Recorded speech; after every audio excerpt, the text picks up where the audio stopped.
Olá, hoje eu queria conversar com vocês um pouco sobre o querer de Deus sobre as nossas vidas, o propósito de Deus sobre nós. Muitas das vezes vivemos uma vida corrida e esquecemos qual é o verdadeiro propósito de Deus sobre nós, sobre o querer de Deus sobre as nossas vidas. Qual é realmente o propósito de Deus. E não só saber, e sim também obedecer esse propósito. Meu nome é Cristiane Bispo, seja bem-vindo a esse canal, continue comigo até o fim. Te peço que assim eu possa te ajudar com esse vídeo. Eu estava pensando esses dias, qual querer e o propósito de Deus? Quão difícil é saber? Muitas das vezes a gente até sabe, mas quão difícil seguir esse propósito e o querer de Deus. Não estou dizendo em viver uma vida de mentiras e parar de mentir. Viver uma vida, não cobiçar as coisas dos outros, não fazer o errado. Eu não estou falando isso. Esse é o querer soberano sobre Deus, sobre as nossas vidas. A gente fazer o que é certo, o que está escrito na Bíblia. Mas eu estou falando no propósito para o qual Deus te chamou. Deus te chamou com um propósito de ser testemunha viva, de fazer a obra, de seguir o Evangelho, de pregar, de cantar, de falar do amor de Deus, de ser exemplo, de ajudar na igreja, de ajudar no ministério, de ser professora do grupo de salinha, de participar do louvor, da oração, do círculo de oração, de participar do jejum, de fazer coisas para o crescimento, para o reino de Deus, para a obra de Deus ser glorificado na terra. E quão difícil é a gente tomar essa atitude e falar, a partir de hoje eu vou fazer a vontade de Deus e o querer de Deus sobre a minha vida. Não estou dizendo que é impossível, eu estou dizendo que é difícil aos nossos olhos.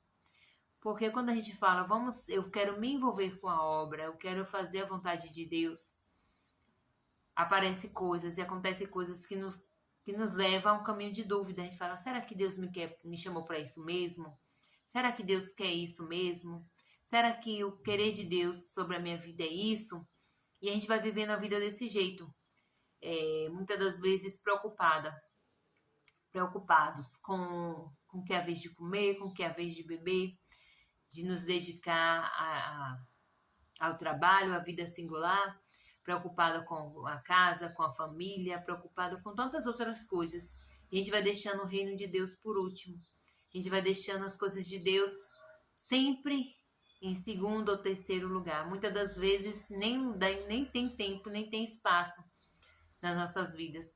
De tão preocupados que ficamos com as coisas, com os requerimentos, com as coisas que Deus que tem nesse mundo, né? E que Deus nos chamou para outro propósito. Eu vou dar um exemplo.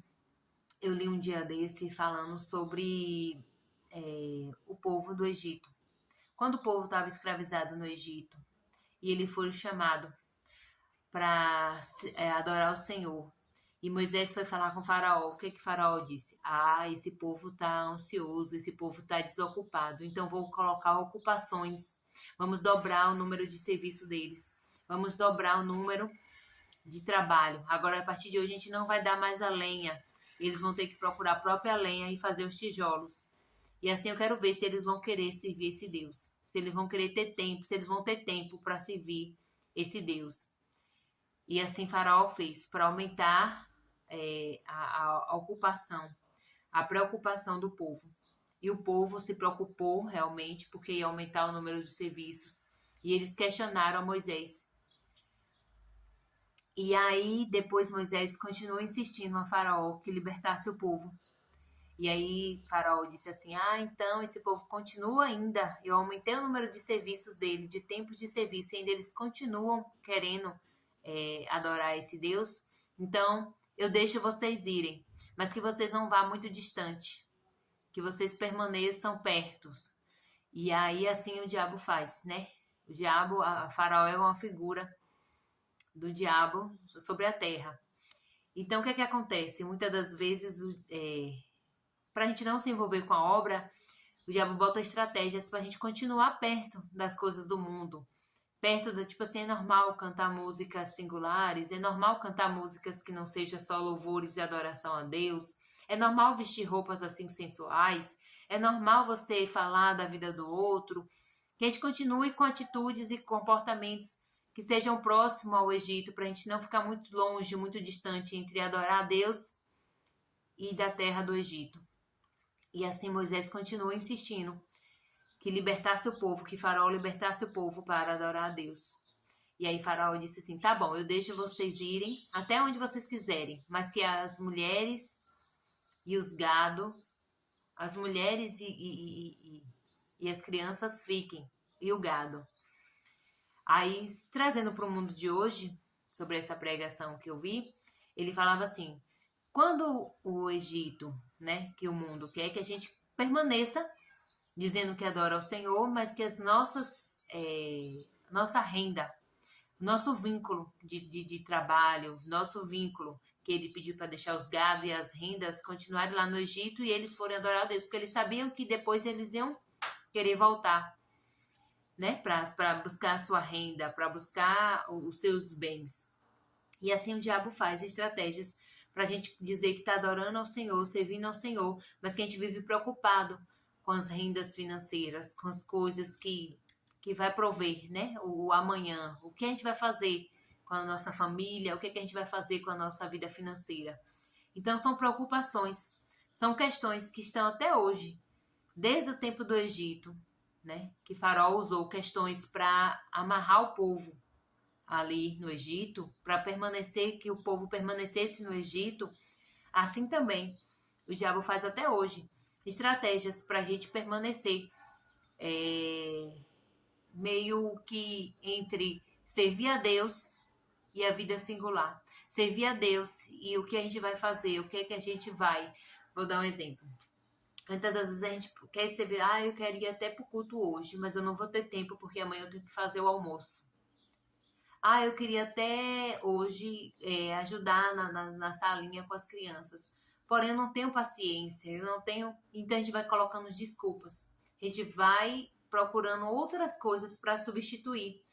A gente vai aumentando o nosso número de serviços. E em vez de servir ao Senhor de todo o coração, a gente acaba procurando, aumentando o nosso número de serviço em atitudes, procurando desculpas. Na verdade, nem é procurando. Aparece mesmo, aparece desculpas, aparece o aumento de números de serviço. E se você for olhar, você não tem nem tempo para orar, porque os serviços, os tempos multiplicam. Quando você vê, o tempo já passou e você não deu conta nem do seu trabalho. E aí você vai vivendo a vida e deixando a obra de Deus de lado. E esses últimos dias, né, veio muito à minha mente o que eu tenho feito da minha vida, o que eu tenho feito do meu chamado, o que eu tenho feito da obra para a obra de Deus, sabe, para o reino de Deus ser glorificado, para as coisas acontecerem em nome do Senhor. Eu sou um milagre vivo da vontade de Deus, eu sou um milagre vivo, sabe? Por mais que eu tente negar, não tem como. As pessoas que estão à minha volta sabem quem me conheceu antes e me conhece hoje, sabe o que Deus fez sobre a minha vida. E quão difícil é, muitas das vezes, a gente seguir o chamado e o querer de Deus sobre as nossas vidas. Saber realmente o que Deus quer e cumpri-las, né? Às vezes a gente fica até na questão, para que Deus me chamou? Eu posso pensar o que o povo de Israel, quando estava lá no Egito, que Moisés falou, Deus quer levar esse povo daqui, tirar esse povo da escravidão e levar para adorá-lo. Aí deve ser que eles também perguntaram, será realmente? O que Deus quer? Que eu fique aqui no meu trabalho, recebendo meu pão de cada dia, que fique aqui, ou que eu vá com Moisés e siga Moisés e vá adorar a Deus e volte para minha terra de Israel. Muitas das vezes a gente vive uma vida onde o diabo coloca muitas dúvidas e questionamentos, saber se realmente está fazendo as vontades do Senhor, se a gente está seguindo essa vontade, se a gente está seguindo esse querer. O diabo coloca dúvidas, coloca medo, sabe? Coloca incertezas, coloca até aumento de nossos trabalhos, nossos serviços seculares, aumenta as preocupações, aumenta as dívidas, faz de tudo para que a glória do Senhor, sabe, e o propósito de Deus não venha a ser cumprido em nossas vidas. Eu tenho repetido muito as nossas vidas, porque realmente, quando a gente aceita Jesus, a gente entrega o nosso caminho ao Senhor. A gente fala, a partir de hoje, Deus, eu quero te servir.